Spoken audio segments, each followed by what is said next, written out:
Hi, good morning. Hello, good How are morning. you? Fine, and you? I'm great. It's nice to see you. Nice to see you too. How was your evening? Hi.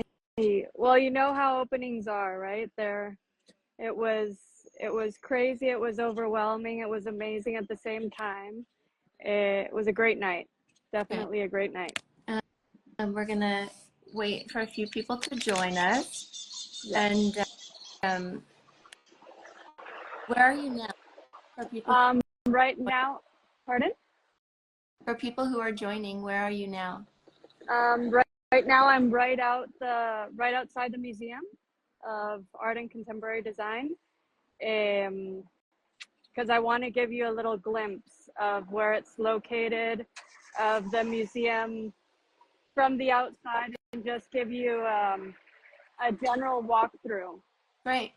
So hi to everyone who's joining us. Thank you for being here today on time. Um, I am really happy to be here with Katrin Aason, and the purpose of our meeting today is that Katrin has a debut exhibition at the Museum of Contemporary Art and Design in San Jose, Costa Rica, which I've been to many times. My first time was in probably spring of 2021. And since that time, about three of my younger artist colleagues from Costa Rica have had solo shows there. It's a really interesting uh, building and location. It has a really cool history. So I want to thank Katrin, first of all, for coming on this live feed the morning after her big opening. I hope we get into how that was when we are in this space, but also for offering to do a little tour of the museum for people who have never been to Costa Rica or have never taken time to go to that museum. I know for LA people, it's going to be a really different experience. So maybe situate and also Katrin is a contemporary artist working in textiles, and after she gives us a sense of the museum, we will be stepping inside her debut exhibition there and looking at her brand new work, which if you are familiar with her work will look familiar, but it's also forward so in her work. So I'm losing you at times. I love the bird sounds. Oh, right on. Yeah, thank So you. just give a sense of where we are and take it away and take us into this museum. Okay. So I'm right outside of the Museum of Contemporary Art and Design. It's located in the heart of San Jose, really. So right around this, you have the National Library right next to us. You have a beautiful park. And then right here, you have the Tribunal Supremo de Elecciones. That's where every Costa Rican goes to get their ID, for example. And that's where, when we have elections, um, everything is counted and the president's announced. Can you hear me properly? Yeah, Because I know there's a lot of background yeah, noise. we can hear you. Thank you. And Okay. is it what is the neighborhood called in San Jose where you are now? This is Aranjuez. Okay. This is Aranjuez. It has a lot of historical buildings, lots of historical architecture. This museum, which was before the National Liquor Factory, is a national heritage. So it's a building that was built in 1853. So it's very old, and in the early 1990s, it was used for cultural purposes. Okay. So first it became El Senac, and then in February 1994, it became the museum. And it's so interesting to be there because of all the textures and the fixtures you'll see as you walk around Yeah. that have been maintained and preserved because it is a national monument. It's not a building that looks like a very clean and updated contemporary space, but that's what makes it really special. Exactly. Like this building has, well, this museum has 5 spaces. It has Sala 1, Sala 1.1, 2, 3, 4. Okay. And then it has 2 spaces that I'll take you right now. One is called La Pila de la Melaza. So we'll walk towards that right now, and you can see the walls, right? You can see like layers and layers of paint. You can see the brick popping out, and all this, all these aspects, all these little details are things that can't be touched, right? Because it's a national heritage. And I love that. For anyone who loves to photograph old walls and architecture, this is a dream space because it has so much character. Yeah, it's a beautiful space. It's definitely one of the museums that every Costa Rican artist really wants to show in. So this is La Pila de la Melaza here. Way back when is when they would bring all the cane. So stories say that this would be filled with bees. The smell would be overwhelming. You could smell it blocks away because this is where they would, store everything to then go and process. So this is where sugarcane would come to be processed into alcohol? Yeah. Okay. Yeah. And so La Melaza, that's how it's called. For the whole country of Costa Rica? Pardon? Was this site for the whole country of Costa Rica or just specific to San Jose? No, Costa Rica as a whole. Yeah. So this area right here is used for very large installations. Right now you can see that there's one called Burbujas that opened up a couple of weeks ago. So the idea is for people to be able to walk through those spaces. And they've been intervened by several people doing different paintings and artwork. So it's been very, very interesting, and the people enjoy it a lot. So this is an interactive art installation right now? Yeah. Okay, great. Yeah. When I was there, I saw a concert in that space. That was really fun. Well, it's used for different things. It's also used to help and promote local entrepreneurs and their businesses. So they have also fairs, and people sell their things. They sell their clothing or products that they made, all manufactured here in Costa Rica. Okay. Then there's another space that I'm walking towards before we go into the museum, called El Tanque. Okay. El Tanque is a really, really cool space. There you can see it has El Tanque Laboratorio de Ideas, so lab of ideas. And this is used for different performances. They had one, well, yeah, it's open. Oh, Katrin, I say hello to Alina who joined us, and I wanted to ask everyone if they could see us, and yes, someone said yes. I was concerned that our video wasn't going through, but it seems like it is. So, hola Alina, welcome. Yeah. Hola, I saw her yesterday. Great. It was awesome. So El Tanque has different multidisciplinary shows. And so like around, it's literally an old industrial tank. Exactly. That has been utilized for contemporary art projects, it looks like. And usually when I'm there, it's extremely experimental. This looks like it's... Yeah, they just had a performance. Okay. They had a performance, I believe, last week. The artist is called Alejandro, if I'm not mistaken. You can find it on the post that the museum has. That was a live performance. Yes. I think they posted recently on Instagram about this artist. Yeah. So this is a really interesting space, and as you can hear, the acoustics are pretty cool, very, very awesome. So you can do many different things here.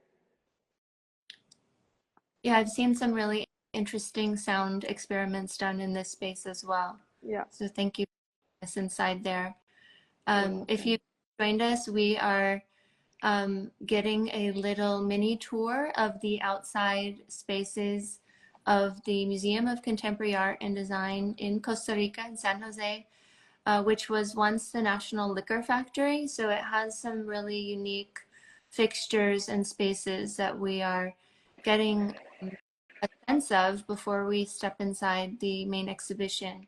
And you can see as Katrin is walking around that there are some metal pipes and just old, yeah, really neat old fixtures and tanks, um, and relics of when this was used as an alcohol distillery for the country. And yesterday, Katrin, you mentioned that there was a specific reason that they had a national liquor factory. What was that? It was, you know, as I've been reading a little bit, and it was to just centralize everything and to produce quality liquor, right? Because um, there's always different liquor production in towns and everything, and to make it safe, Okay. you know, so to make it safe, to have it all in one place and to be Mhm. able to distribute. Okay. Um, but yeah, it's a beautiful space. It's a beautiful space. I don't know if you want to walk around a little bit more, if you Um, want to start I- going. I'd love to see the biblioteca, and I can Yes. tell people what that is, and then we can go inside and take a look at the exhibition. Um, So the Museum of Contemporary Art and Design is one of the most important ones in Central America, not only Costa Rica, because it has the largest collection of video art. Um, I remember you and I went to a talk in LA, and it was actually mentioned. yeah. You know, the museum was actually mentioned, and how they always collaborate in visualizing Latin American art and Central American art. And this is basically where all that happens. Okay. So this is the biblioteca, What and the document the documentation, or however you want to call it. I love, Eh, love this kind of thing. Thank you. Yeah, we can walk back toward the entrance, and I will mention that Katrin and I went to a symposium about video art in Latin America. The Getty published a compendium of video art from Latin America, and that was released a year or two ago. And in that symposium, they mentioned this particular museum and this collection as being a core collection of Latin American video art worldwide, which is astounding. And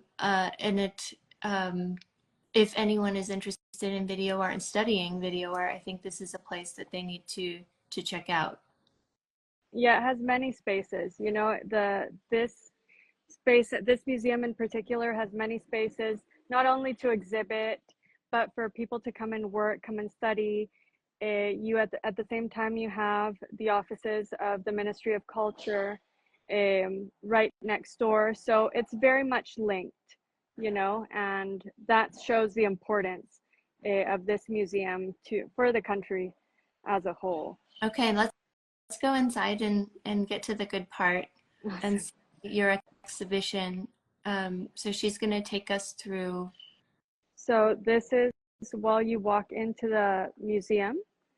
Like I mentioned before, the museum has 5 spaces. This is La Sala 1.1, which right now has Diego Ventura, Ustedes nos soñaron. So I'll give you a quick glimpse. Yeah, we'd love to see just a quick view. Okay, very nice. And he's Guatemalan? Yes. Okay. And I noticed a lot of the artists, exhibiting artists there are international, but primarily from Central and South America. Would you agree? Yes, I would. Yeah. I've always seen the museum focus on Central American art. Okay. So at the same time, you have international artists, but also you have the support to Costa Rican artists as well. So this is a collective, this is a group show. So even here you can see just different forms. You have textiles, you have video art, you have photography, ceramics. So Wonderful. it's a very nice show. It's a beautiful space. There's a Javier Calvo over on the right, which we can just take a quick peek. There it is, who showed in our exhibition Seguimos at Craig Kroll Gallery this spring. He uses clay on canvas. This is, I think, by far one of my favorite pieces in this show. Fantastic. It's very delicate. Yeah. Hi to everyone who recently joined. Hola, Valiente. I see. Hello. I'm so focused on showing you everything properly. Don't worry, I'm here to greet everyone. See, here you can see.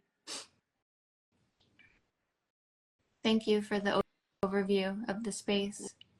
So You're welcome. Is this the largest space in the museum? Yes, this is Sala Uno. This is the largest space in the museum. Thank you. You're welcome. And then you can see the beautiful ceilings, yeah. right? It's amazing. And as we move to the other spaces, I will say this is a very refined, plastered over, finished space. But one of the things I like about this museum is that where we're going next, they've maintained the raw look of the walls from the original building that was built in the 1850s. And it probably poses some problems for artists in terms of their installations, but it's quite lovely. It's quite challenging, that's for sure. So Sala Dos still has some of what you were talking about, like the rough walls where you can see how it really was, but this one is painted over, is plastered and painted over. This is Sala Dos, and this has the photography exhibition. I believe this was curated by Susana Sanchez. Is that right? Yes. Okay. Yeah. This is called Temporalidades. Okay. Great. I'm glad we're passing through it. And right here, you can actually see the text that she wrote. Okay. This is also a beautiful photography exhibition. And very well curated, and how it's been presented.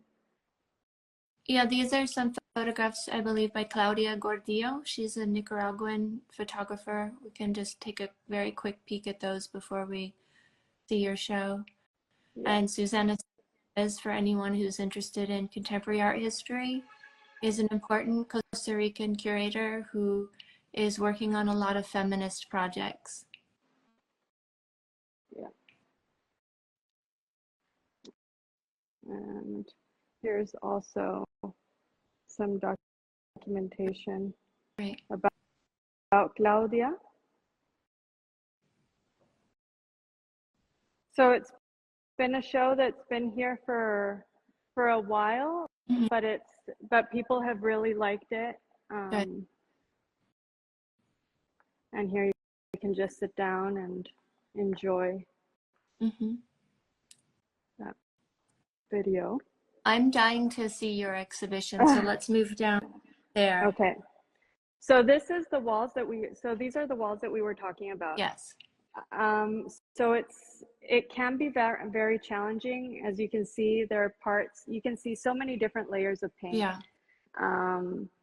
And there are some artists that I've seen in shows that make their pieces to contrast very strongly. There are others that have more subdued tones. It depends, right, on how you want to use it. It can definitely be a challenge because you don't want your piece to just get lost, right. You know. It's very different from when you're showing in beautiful, white, clean walls, where there's only the art piece and that's popping out and there's nothing distracting you. So it's here, at least I tried to make it work. Um, when I was planning everything, I did come and I saw the walls and I was like, okay, this is the color palette that I wanted to use, but how can I use that without it getting lost Okay. with the architecture, right? But at the same time, Sala Tres, I think it's one of my favorites. It's a beautiful space. I'm a history junkie. I love all these heritage buildings. Every time I go somewhere, that's where I spend a lot of time, Yeah. because they're just so rich in history.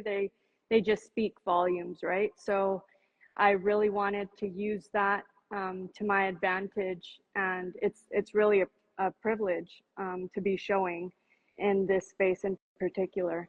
So I'll show you, if you want, we can start Yeah, let's walking in.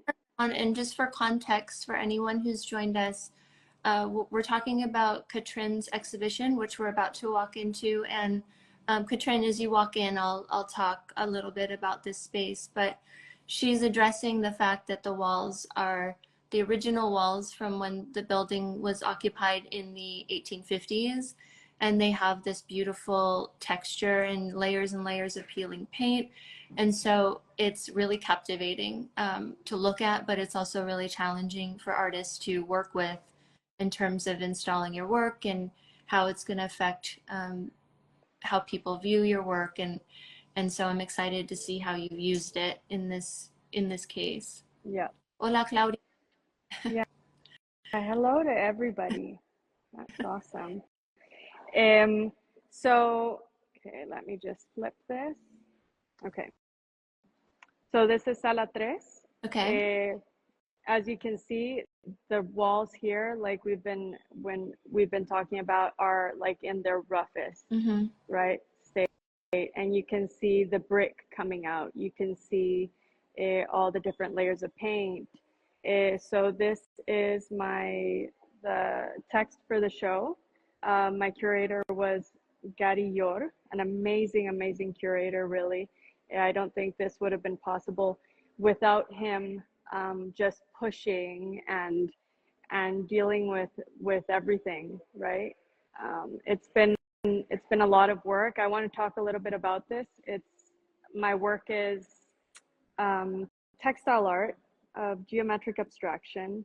So I've been doing years and years of investigation, going to different residencies in the Sacred Valley, in Peru, in Mexico, in El Salvador, Oh. and even here in Costa Rica, to learn about history of textiles, the importance of textiles in their cultures, for the Mayans, for the Incas, Aztecs, and even for our indigenous people here in Costa Rica, and just the significance of the geometry, and how I can make designs of my own with the same significance and with the same meaning, or at least with my own interpretation. And so your show is called Beyond Indigo. You can help me say it in Spanish. Yes. The show is called Más allá del índigo. Okay. In English, it's Beyond Indigo. So the difference with all the other series that I've done of geometric abstraction is that this one, I dyed the material with natural pigments. So before even making these pieces, I had to prepare the fabric. I had to dye them using different pigments like aguacate, avocado pits, cuculmeca, which is a root, black tea. Okay. Is great for dyeing, and then añil. So añil is the indigo, and the añil I brought from El Salvador when I did a residency there, because right after India, El Salvador is the largest producer of añil, of indigo. So it was amazing to go there, to go like deep into this this it's a finca. I don't right now. I don't remember how to say it in English, but it's this beautiful property where they showed me the whole process. Okay, we have a couple questions. I would love for you to take us closer to a couple of the first works because we're getting quite a few comments on how gorgeous the palette is. Yeah. And it's hard to tell from this distance what we're actually looking at. So let's go in closer. So this is Indigo. this is with indigo. Okay. So we have the indigo right here, and at the same time, this was naturally dyed. This was naturally dyed with the black tea, but the timing of everything gives the different hues and color. Okay. This is pure indigo. Okay. The fact that you see, and the dyeing with indigo is very, very different than dyeing with avocado pits or onion skins or any other type of dye, because it's very charged energetically. Okay. When I was in El Salvador, they would tell me, if you're having a bad day or you're not in a good mood, just don't dye because it will not stick to the fabric. And I thought, no, you're kidding me, right? And then I met another artist, Salvadorian artist, and she said the exact same thing. Okay. So this show is just charged with positivity, because I would play music, I would talk to my dyes as if I were talking to plants. That's fabulous. Yeah. Alina said reminds her of Eve Klein blue, that really rich, beautiful indigo. Is it hard to get indigo to look that rich and deep with the dye?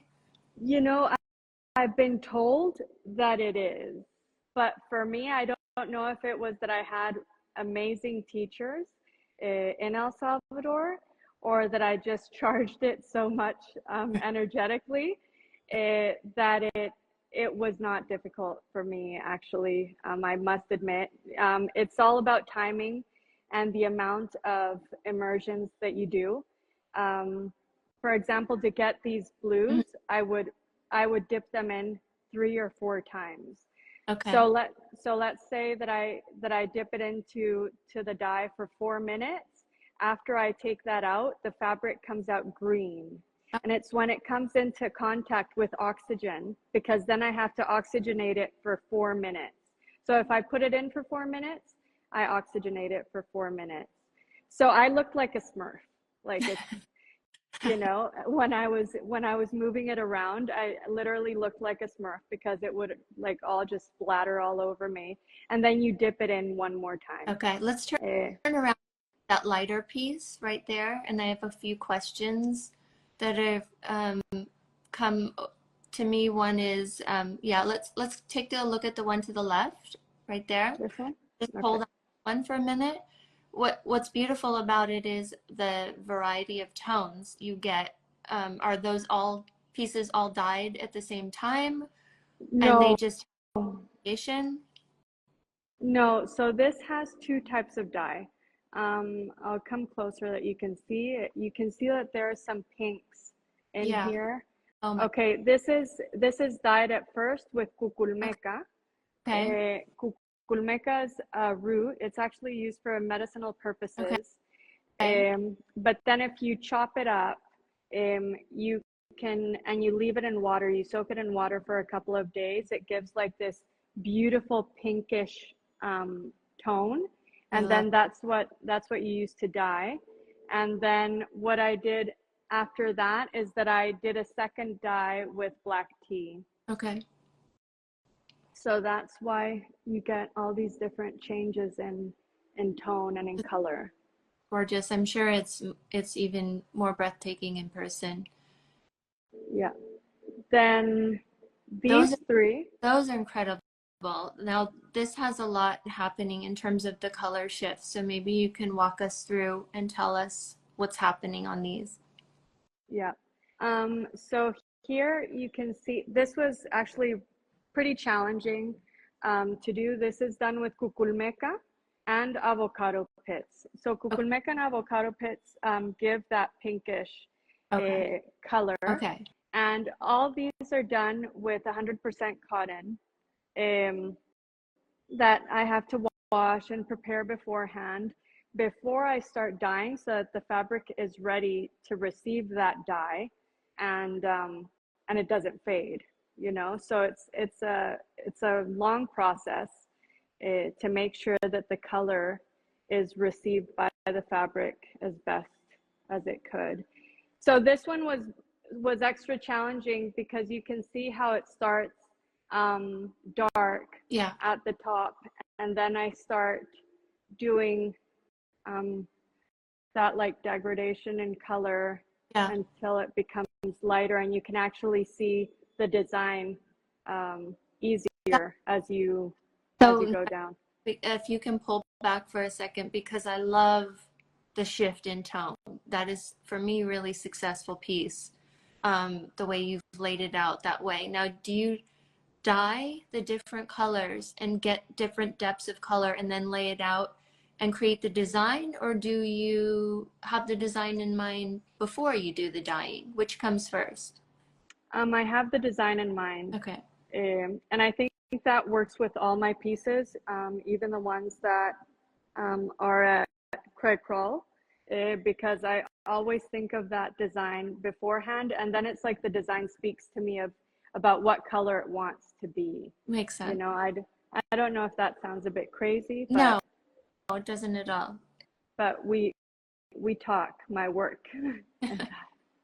And then this one is this is the same thing. So you can see how even if I use the same let's say, even if I use the same timings, the same quantities in avocado or cuculmeca, the color is always going to be different. So that's what I found fascinating. And you know me, I'm very much a perfectionist. So this was me getting very much out of my comfort zone, and actually absolutely loving it, you know, because it reminded me about painting again.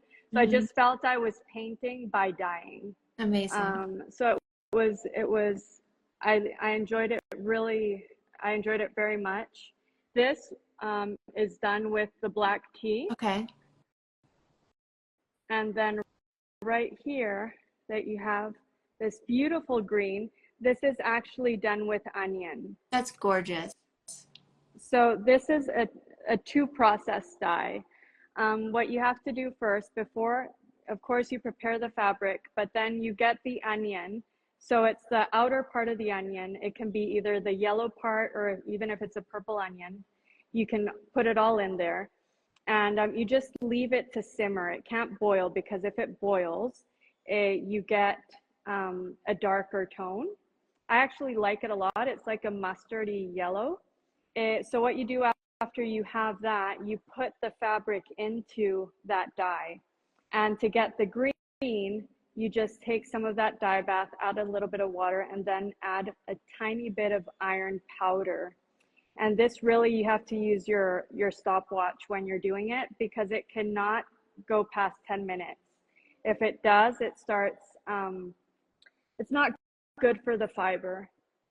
So what I would do is that I would just soak it in every 2 minutes. And to get that green, it was like 4 minutes total in that iron dye. I'm sure there's a lot of testing, which we'll actually get to see your book as we loop around the show. Let's see a few other pieces. This is another piece that has that shift in color. This one is actually darker at the bottom and lighter up top. Here you can see where I also play by leaving some things unwoven, right? I love that. There's a softness to these that is different. Katrin usually uses industrial made ribbon, and so these just have a really beautiful, soft, pillowy quality. Someone on the feed is asking, are you tying canvas? Oh, dyeing canvas. Well, yeah, this is canvas before it's 100% cotton, canvas before it's treated. So it's raw canvas that I wash like 2 or 3 times in order to get that starch off it. And then that's when I treat it, and that's when I put all the mordants to prepare it for the dyeing. So it actually, oh, go ahead. It does have, so it's really interesting. After I did everything, it has a very velvety feel. Looks it. Yeah, it has a velvety feel, and then you just forget and you don't even realize it's canvas, you know, because of the texture. This is a avocado pit. Okay, thank you. This one has the onion that we just talked about, and this one right here is the tea. Beautiful. Where does that tea come from? Well, it's normal black tea that you can have right now. You know, so it's great for dyeing. Yeah, it's great to have accessible materials that you can use anywhere. Wow, these are incredible. What a pair. Yeah, these are with the anil, again from El Salvador. This show uses anil from El Salvador. It uses cochinilla that I brought from Guatemala and Mexico. Cochinilla is an insect, actually. Everybody hates it because it kills your plants, but it actually gives a magnificent red. Wow. And then cuculmeca, flor de Jamaica, the avocado pits, onions, everything that you can either find locally in your own home or here in Costa Rica. Now, these designs, if we can just talk about it for 1 second, where are you beginning when you come up with these designs? What is the inspiration for some of these? So the inspiration comes from the significance in geometry and the significance that was placed by ancient civilizations and the meaning that they would give symbols when they were creating their textiles and patterns. So you could say it's a lot of sacred geometry, you know, the meaning of the circle. The circle is never ending, it's perfection, it's evolution. The triangle, depending on how it's placed, if it's pointing upwards, it's growth. If it's pointing downwards, it's femininity. The square is balance. So I use all these things just to try to convey a personal message. But at the same time, it's not something that I make obvious because none of these pieces have a title per se. They have a code. So for example, when it was my last show, Asimetría Concreta, it was AC, so the initials of the series, and then a number. So for this one, you can see right here, it's MAI from Más Allá del Índigo, 014, so 014. And I do that because I really don't want to influence what you're seeing. Sure. I don't want you, if I write a diamond or whatever, I find that that's what you're going to focus on, and you lose the big picture of just interpreting the piece as a whole, you know. So it's really interesting when I do the walkthroughs of the shows to get the different interpretations of people and what they see, and maybe it's something that I had never imagined. So that makes it really cool, because you just see, you know, how it can just evolve and be something for so many different people. Right. For these blue ones, for example, to just show you how I started out by making the 2 rhombuses that you can see. I think I'm pointing them out with my finger, and from there I just decide, okay, I just work with the patterns and the lines, and it just goes on by itself. And also I'm breaking the symmetry of the pieces. Um, it was very symmetrical at first when I was doing all these pieces. Mm-hmm. Now I'm making a lot of different designs in one same piece. Yeah, I like the way there are spaces in these that are really open, Yeah, that open.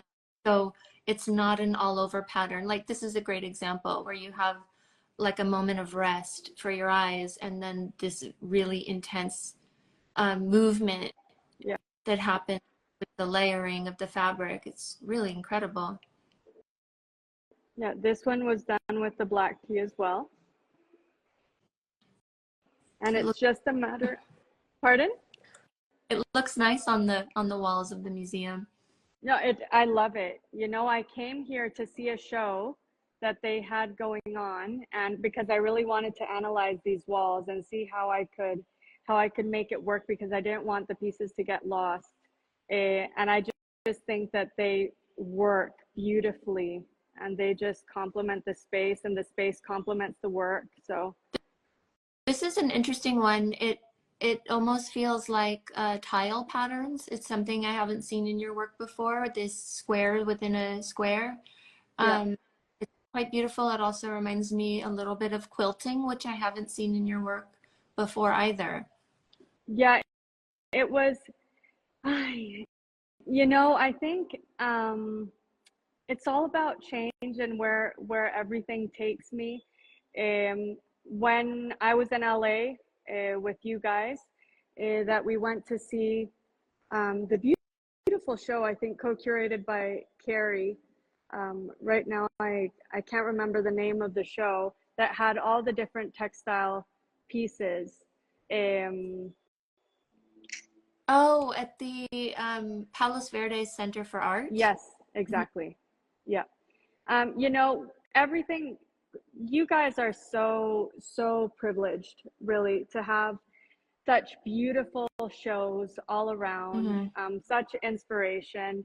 And seeing all the textiles, it was like, okay, let's break the mold a little bit and just go off an adventure and do different designs within a design and see how that goes and where it takes me. And adding the dyeing of the fabric with the natural pigments, um, well, created these pieces that I'm really happy with, Yeah, honestly. they're stunning, and this pair is really nice because the movement. There's a beautiful curve in the one on Yeah, the right that yeah. seems to pick up in the pattern on the one on the left. Did you design these together, or was it just a magical moment when you completed them and noticed they kind of flowed together? So I started designing them together. The piece on the right, I had actually continued that circle. And this blue one was actually the first one I did of this series. And then I left this one for the almost near the end. And it was supposed to only have the circle. It wasn't going to have all the weaving right here on the edge. And I just looked at it and I said, okay, we're not finished here. This is definitely missing something. And I just decided to continue this pattern and incorporate it. So that really tied them as a diptych. It's gorgeous. And And I what is the dye for the one on the right? Is that tea? this is Okay. tea. Yeah, this is tea. And then I hadn't noticed, this was actually a really nice moment, because it's hard for me to see these. I always have to go back and see how the design is coming out, more so when the color's so similar, because it's really hard to pick it up, right? And the phone's actually my friend, because with a phone, I don't know if you've noticed, you can see absolutely everything. when you take pictures of the work. So I constantly take pictures of my work to see how it's going. And I loved how it's lighter on the top, on the bottom. I really liked how that came out. And yeah, these are nice pieces. And in general, it's just the dyeing has given the work so much more depth and a variation that it's exciting for me to see.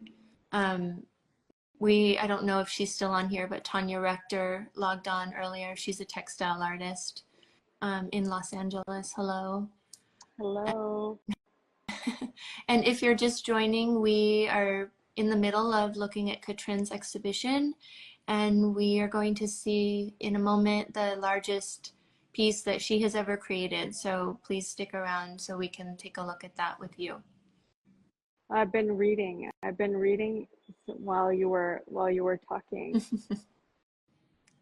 I think Craig said I need to rusticate my walls for your show. Okay, so these are the minis. I really enjoyed doing these. This is the smallest I've worked. And this is with añil, so I'll go through them quickly. This is añil. This is onion. Okay. So before I add the iron powder to the mix, this is what the onion looks like. This is cochinilla. So cochinilla is like an intense red. Like I mentioned before, it's an insect. Then this is with flor de Jamaica. Flor de Jamaica is actually, you use it in Costa Rica. It's very popular to drink it. It's delicious. Okay. But, and this is what has caught everybody by surprise, la flor de Jamaica is pink. So when you drink it, it's pink. But when I was dyeing, because I thought that it would give a really nice color, it didn't.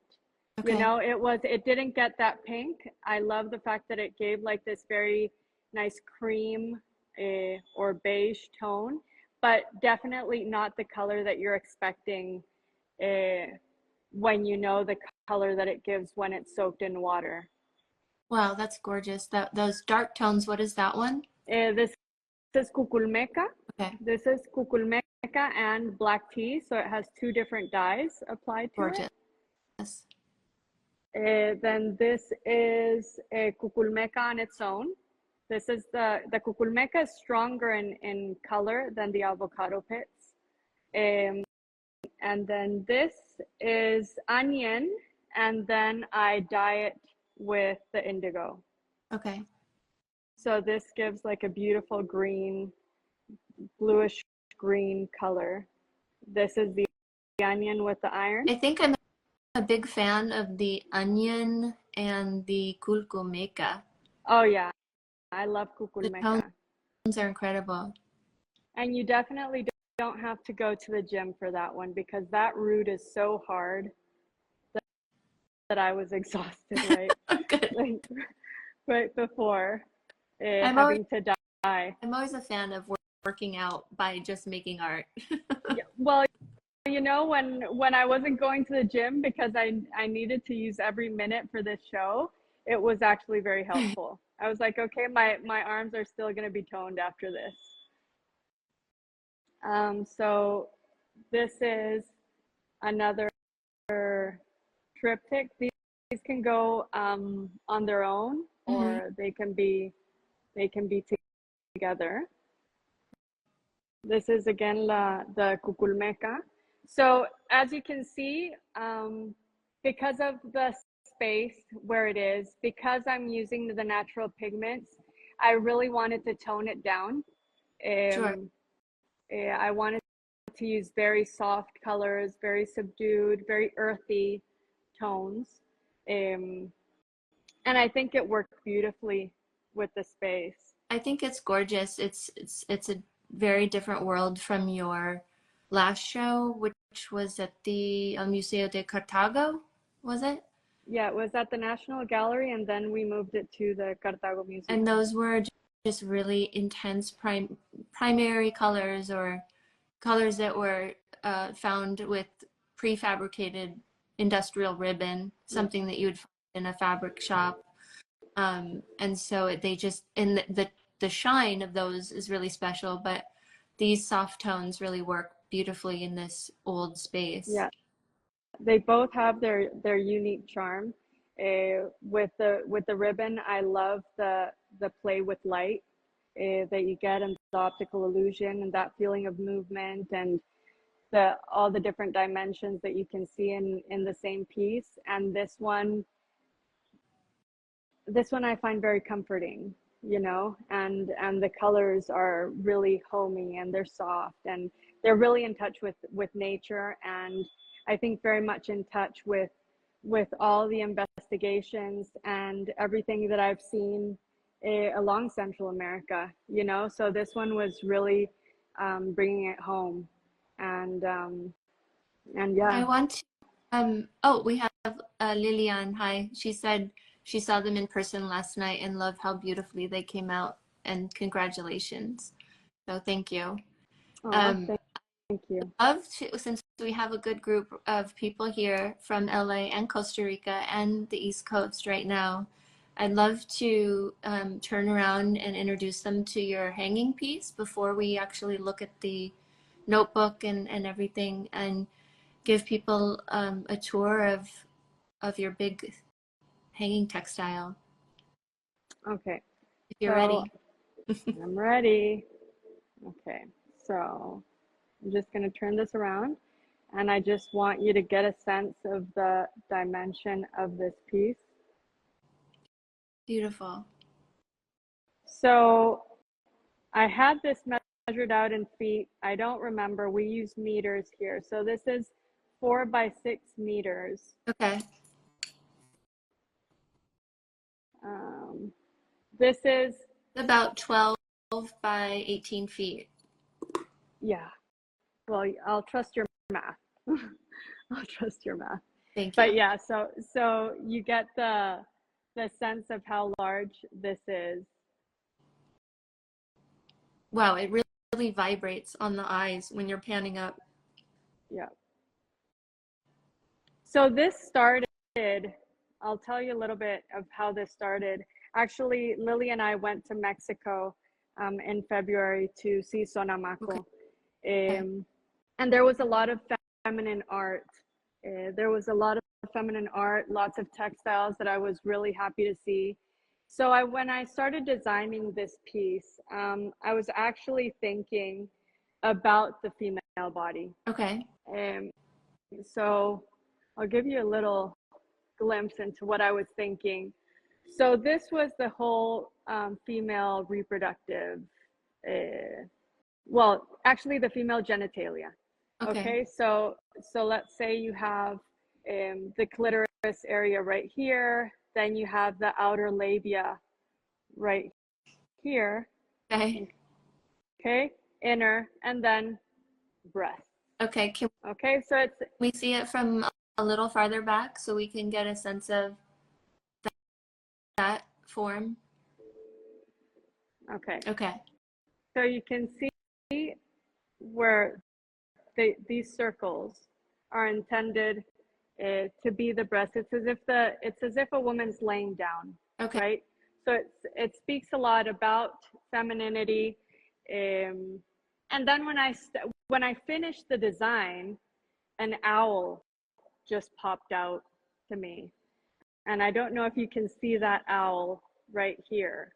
And it's actually what greets everybody. There was a lady that saw it and she thought of it as an elephant. So right there. Oh, right in the very middle? Right in the very middle. Okay, I see maybe something. Okay. Okay. So I see, there's so many different things. The owl just popped out for me. So it was very interesting how I had started with one idea or with one intention, and how all these different designs start creating something. Oh, there you see, Lily saw it. So exactly, the eyes are the squares. Okay. So, and then you just start seeing all these different patterns and all these different shapes emerge, right? So it's really cool. The lady that saw it the other day said, I see it as an elephant. This is the face. You have the ears right here. And I was like, okay, wow, I didn't see that one. But that's why it's so interesting for me not to even name these, Sure. so that everybody can interpret them however they want. And is this the first time that you have been inspired by a human figure or the idea of a figure when you're coming into the design phase of the textiles? Or have you done that before? Just a secret? I've done that before, actually. I think much of my work is a lot to do with femininity and in textiles. You know, not femininity maybe in a very obvious way, like many artists that I know use. But I always try to incorporate it. Textiles were huge when it comes to ancient civilizations for many cultures, actually, throughout history, and textiles showed the grandeur of society and of the people wearing them, you know, and all those were made by women, you know. So it's when I started learning about textiles, going more in depth about the history, the importance, I found it so unfortunate how that importance and that significance had been, you know, getting lost throughout the years. And it's amazing. The feeling is beautiful to see, again, the importance that they're giving it nowadays all around the world. Yes. And again, I got that first glimpse in LA. So as I was saying, this was very challenging, even from dyeing. It took me over a week to dye all the fabric. So just keep in mind that this is like, the fabric is 6 meters long. Okay. So I would have to do like, I would have to put an immense amount of fabric into that blue dye bath, for example. And it was very challenging to get this, the tone that I wanted. So these are, I immerse these 4 times for 4 minutes each. And then remember that I have to oxidize. They have to be oxygenated for 4 minutes each time. So that's like an hour doing every portion of blue. I had 6 different pieces. No, I had 8 different pieces of blue fabric, each of 6 meters long. Okay, so a couple questions. One, where do you do this? And two, do you dye the full bolt of fabric first and then cut it? Or are you creating strips and then putting them in the dye in a specific way? So I did it at home. I did it at home in my backyard. So my family was actually very patient with me taking over the house. There was dyeing everywhere. And what I do is that I dyed the whole piece of fabric. Okay, so the whole bolt of fabric before you've cut anything goes into the dye. Yeah. So I put that into the dye. I get it as dark as I want to get it. So it all depends on how many times I put it into that dye bath. And I wanted different shades of blue. I didn't want everything to be the same color, so that you would have those changes in tone like you've seen in all the other pieces. So sometimes I would put them in the dye bath 3 times. Others I would put in 4 or 5 times to get them even darker. And there was one that I did I submerged 2 times. And so that's like the lightest shade of blue in the piece. And the same I did with the black tea. The black tea, however, takes hours. It takes it took me like 12 hours. I would leave it overnight so it would just soak, because it can give you a beautiful dark color. But of course I have to rinse it out, right? I have to rinse the excess dye. So that's where you lose some of the color, and then I fix it so that bleeding stops. And after that, after I did all the dyeing, I added a medium to it. I added a medium to it so that the fabric, when I cut it, wouldn't just have all these, what do you call it when it like the fabric runs a little bit? The threads, Yes, like the threads, when it didn't, so it wouldn't have all the okay. threads. I didn't like it. Straight There was one at the very, yeah, when I was starting off with this series, I didn't do that, and I started to cut it up, and I could see all the threads, and that just wasn't me. It wasn't something that I liked how it looked finished.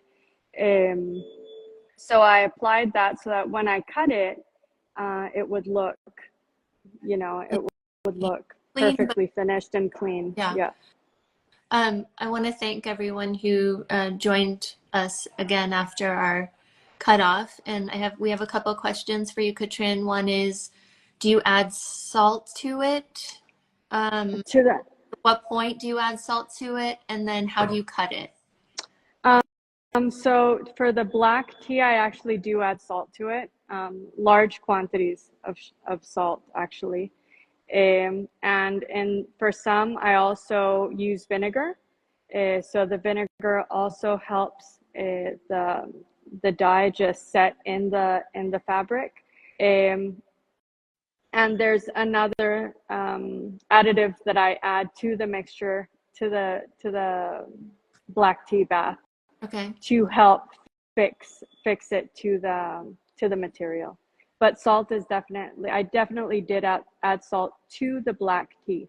It's not necessary to add salt when you're using onion or when you're using avocado or when you're using cochinilla, because I've already mordanted the fabric beforehand. Then that just sticks. So it's like, and basically? Yes. Okay, so it stops the dyeing. It just halts. It doesn't stop the dyeing. It prevents the dyeing to bleed. Okay. So that fear of people when they see something that's been dyed with natural pigments, is this gonna fade, or is that, it's not. Like, we've seen all these tapestries, we've seen all these textiles for so many years, and well, me well enough, and everybody that's listening, I do my due diligence in order to you can't ensure anything 100%. I think that goes to say for any piece of art. True. But I've put these like pieces of fabric in water and just let it be for days at a time, and nothing it bleeds after I dye it. So basically, it's all about no direct sunlight. Of course, you're not going to add any water, or you're not going to get these pieces wet, or any piece of art, right? Unless you actually can. And nothing will happen. So I do keep that in mind. I do want the piece to live for a very long period of time. So I do apply everything that needs to be applied to fix that pigment into the fabric. Great. And can you give us one more view of the big piece, and then I'd like to walk over and let people see some of the dyeing materials that you have on display in the museum? So this is the back piece. Mm-hmm. The back piece, the back part of the piece. It's actually the negative of the front. Oh, interesting.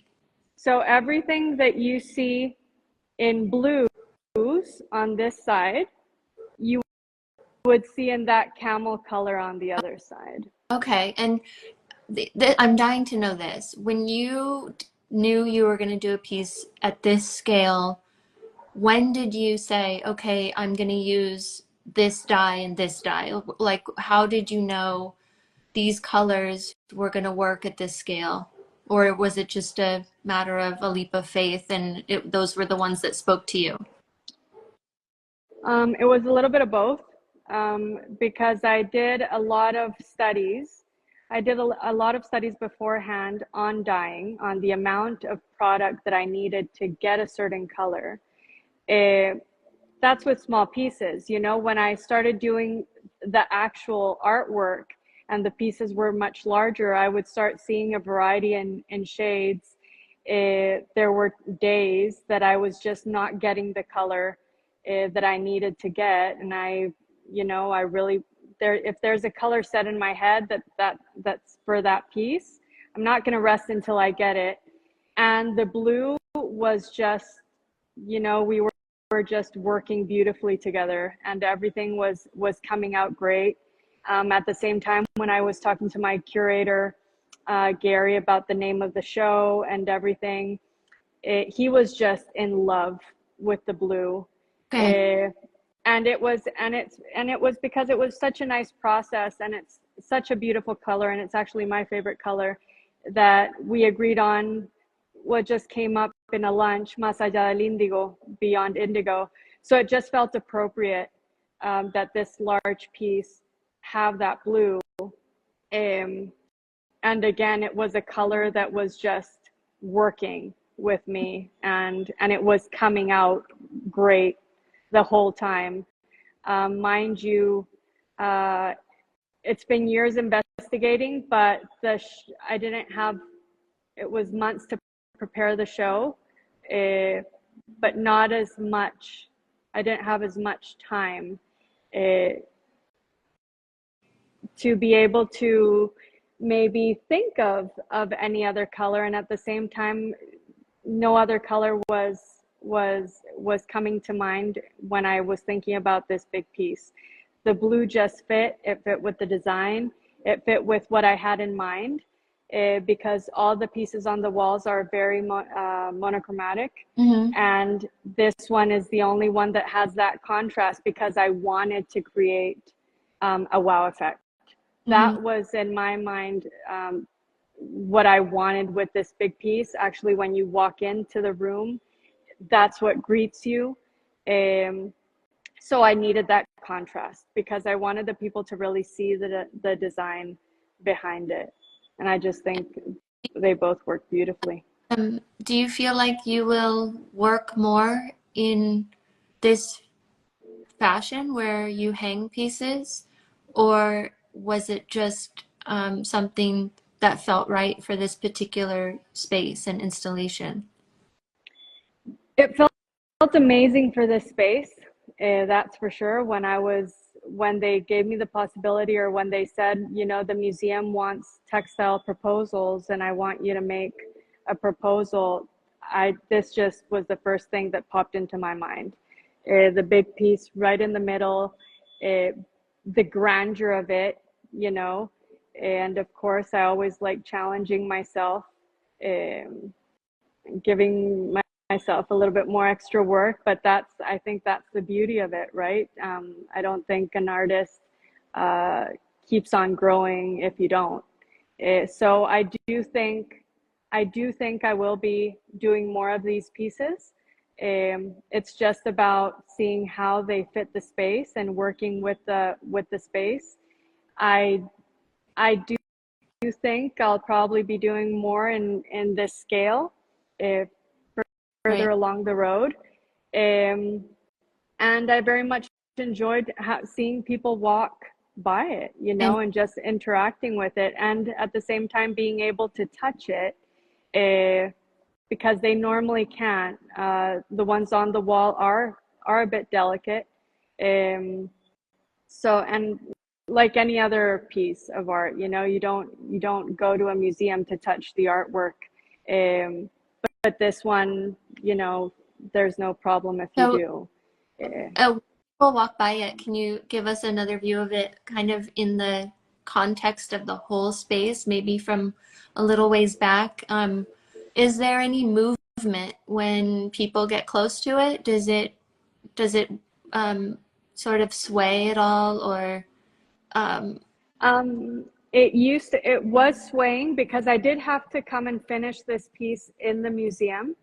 Well, it was very uncomfortable to work this piece, because I did it at home. I did it in my basement. I really didn't have a space that was large enough to do it. So I had to work with what I had. But there came a point where I just couldn't finish it, you know, and I had to finish it here. And when we had that door open, the one that you can see right there, the piece would move a lot, you know, it would move a lot in a swaying motion.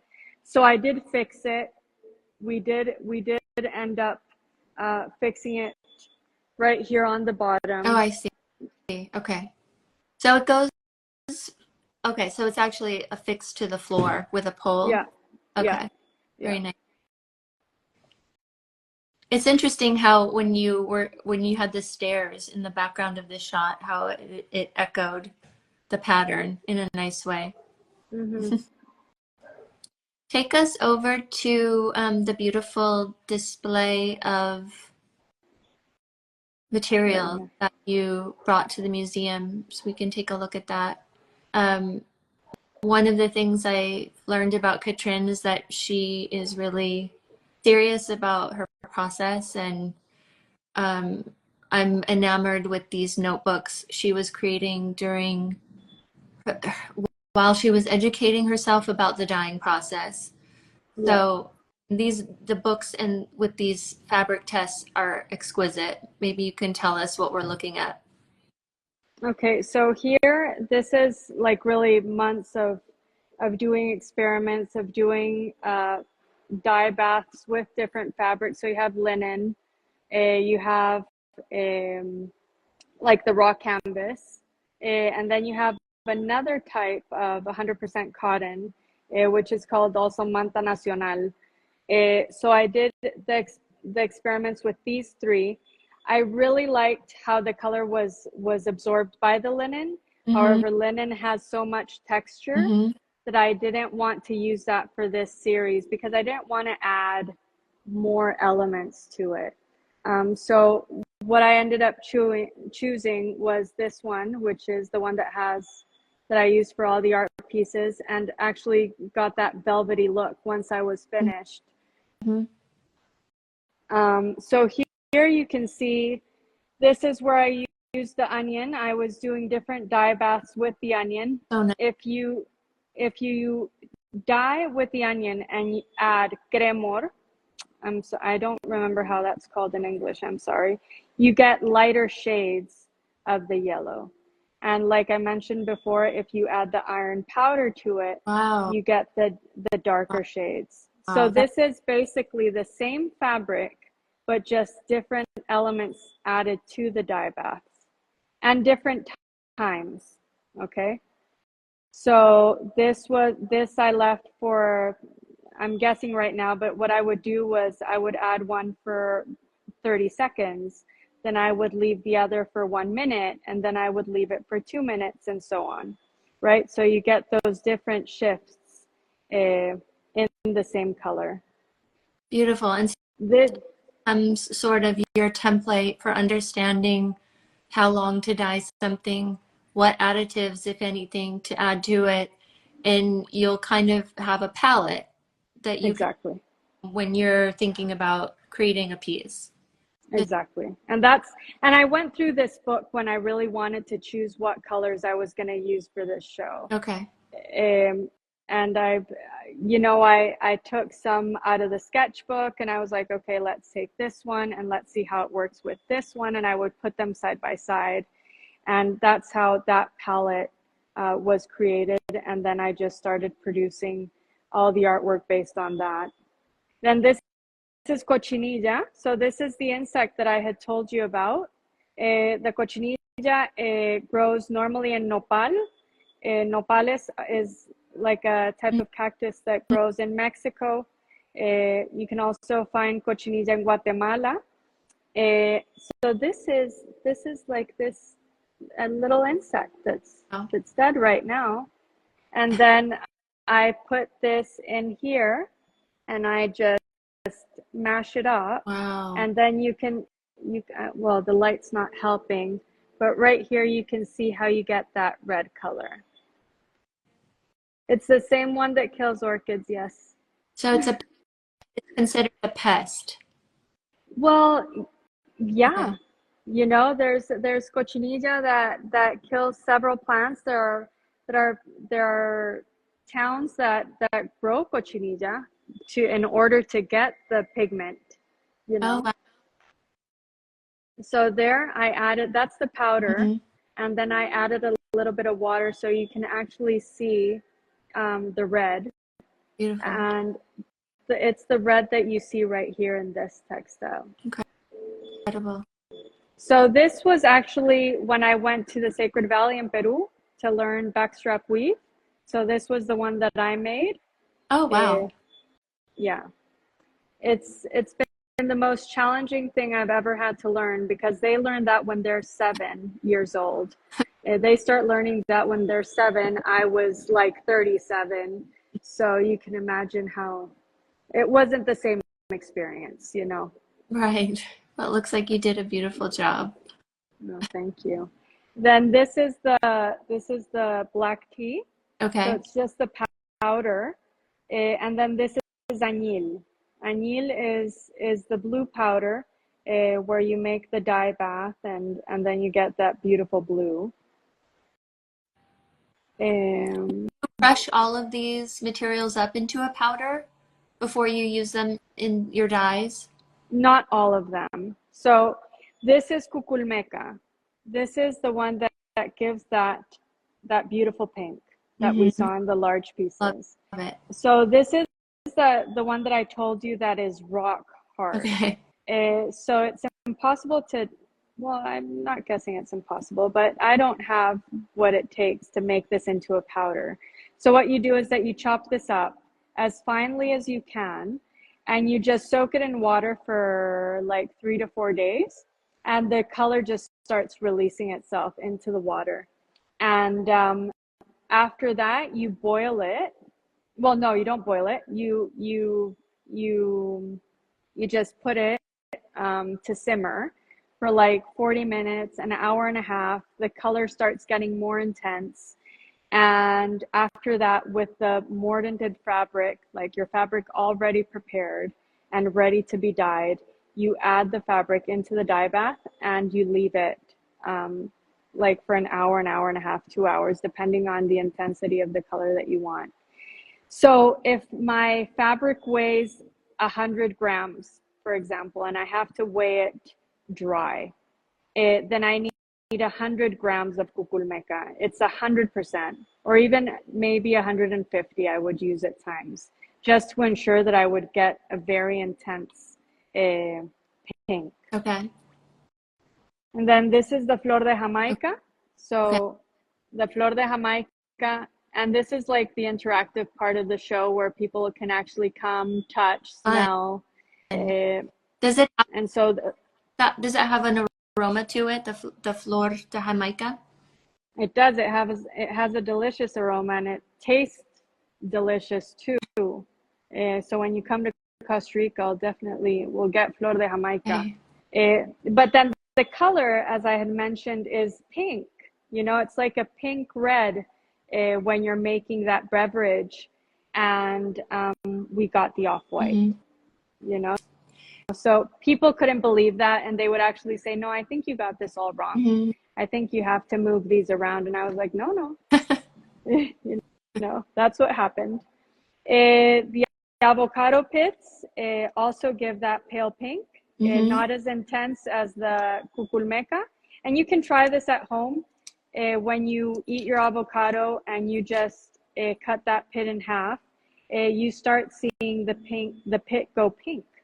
This one, Hmm. let's see if you can see the red. Yeah. And now is this one that you crush, or do you just This, let it seep into the no, water?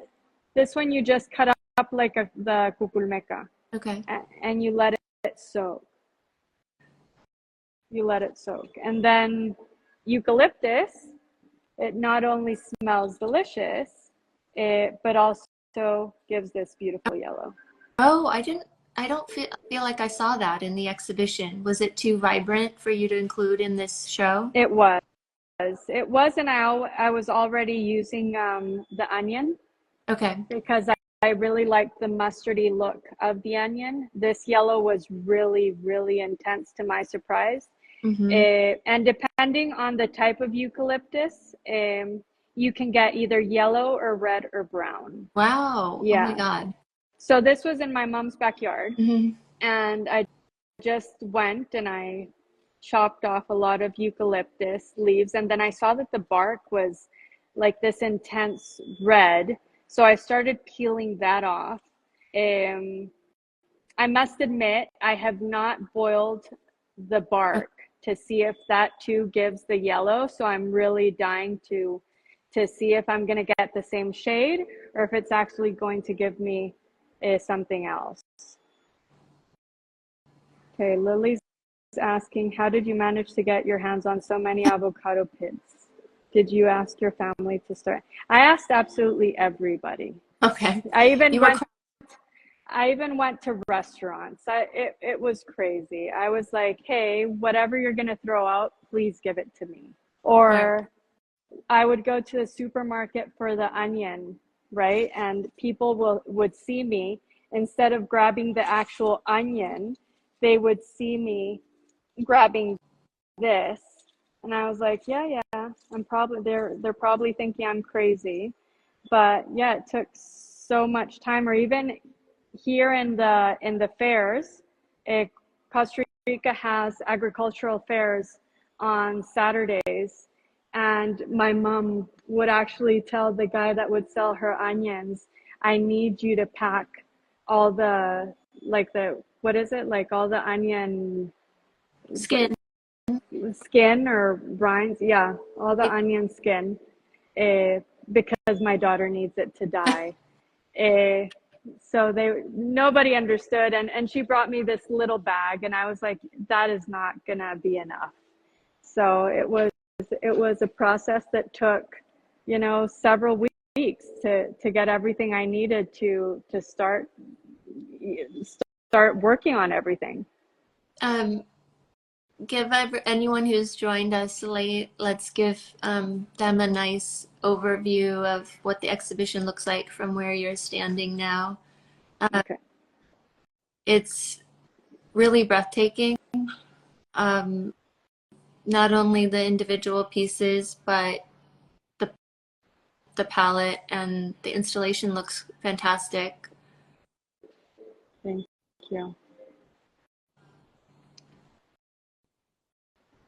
I will take this opportunity now to let people know that you have your first solo show coming up in Los Angeles in 2025 at Craig Kroll Gallery at a month and day to be determined. And we're really looking forward to seeing what you bring to the gallery. On that note, are pieces in this exhibition for sale? Hannah, everything's for sale. Okay. I'm glad to hear it. Everything's for sale. Yeah. I've been very fortunate that people, before I put the show up, wanted to see the pieces, and some have already been purchased. And last night there was huge interest in many. So now it's time to do some due diligence and do all that back office work, and yeah, find them homes. When it comes to, oh, where's the exhibition?